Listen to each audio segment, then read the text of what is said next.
തൊട്ട് അവന്റെ വളർച്ചയിൽ ദൈവികമായ അനുഗ്രഹം ഉണ്ടായിരുന്നു എന്ന് വചനം പറയുന്നു. 24-ാം വാക്യം. അവന്റെ വളർച്ചയിൽ തന്നെ ദൈവികമായ ഒരു അനുഗ്രഹം ഉണ്ടായിരുന്നു. നമ്മുടെ കുഞ്ഞുങ്ങളുടെ വളർച്ചയിൽ തന്നെ ഒരു ദൈവികമായ അനുഗ്രഹം ഉണ്ടാകുവാനായി നമ്മൾ പ്രാർത്ഥിക്കണം.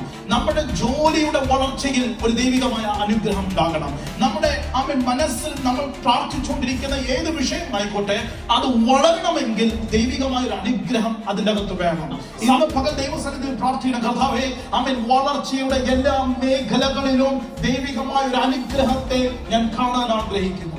പക്ഷെ മനസ്സിലാക്കേണ്ട ഒരു കാര്യമുണ്ട്, ദൈവം ഒരുവനെയോ ഒരു വ്യക്തിയെയോ ഒരു സഭയെയോ ദൈവം അനുഗ്രഹിക്കുമ്പോൾ അതിന്റെ പിന്നിൽ ദൈവികമായ വലിയ ഒരു പദ്ധതിയുണ്ട്. അപ്പോൾ മനസ്സിലാക്കണം, ദൈവം അനുഗ്രഹിക്കുവാൻ വേണ്ടി ഒരു വാതിൽ തുറക്കുന്നതിന് മുമ്പേ ദൈവം സെലക്ട് ചെയ്യുന്ന വെസൽ, ആ പാത്രത്തിന് ഒരു പർപ്പസ് ഉണ്ട്. ഇന്ന് പറഞ്ഞ കർത്താവ്, നീ തന്ന ജോലിക്ക് പിന്നിൽ ഒരു പർപ്പസ് ഉണ്ട്. നീ എനിക്ക് കുഞ്ഞുങ്ങളെ തന്നിട്ടുണ്ടോ, ആ കുഞ്ഞുങ്ങളുടെ പിന്നിൽ ഒരു പർപ്പസ് ഉണ്ട്. എന്റെ കുടുംബം, എന്റെ സഭ, ഞാൻ ആയിരിക്കുന്ന സ്ഥലം, രാജ്യം, അവിടെ എല്ലാത്തിന്റെയും പിന്നിൽ ഒരു ദൈവികമായ ഉദ്ദേശമുണ്ട്.